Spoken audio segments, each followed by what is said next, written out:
আসসালামু আলাইকুম বন্ধুরা, কেমন আছো? আশা করি ভালো আছো। আজ আমরা বন্ধুরা মিলে চলে গেলাম আবেশ হোটেলে। অনেকদিন ধরে আবেশ হোটেলের নাম শুনতেছিলাম। তো আবেশ হোটেলে যে দেখি নানা ধরনের মাংস পাওয়া যাচ্ছে। তো আমরা সব থেকে পছন্দ করলাম পেশোয়ারি গোস্ত, একটা নতুন আইটেম। এই আইটেমটা আলু এবং মাংসের সংমিশ্রণে পেশোয়ারি টাইপের বানানো হয়। তো এটা খুব এখন ভালো চলছে।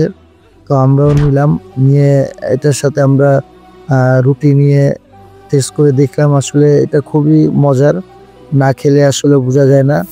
আর রুটির সাথে রুমালি রুটির সাথে এটা খুব বেশি ভালো লাগে। তো এটা আবেশ হোটেলের যে কটা শাখা, সব কটা শাখায় পাওয়া যায়। এটার মধ্যে দুইটা কোয়ালিটি হয়, একটা হলো পেশোয়ারি নল্লি আর একটা হলো পেশোয়ারি গোস্ত। 260 টাকা, খেতে খুবই মজা, সবাই খেয়ে দেখবেন।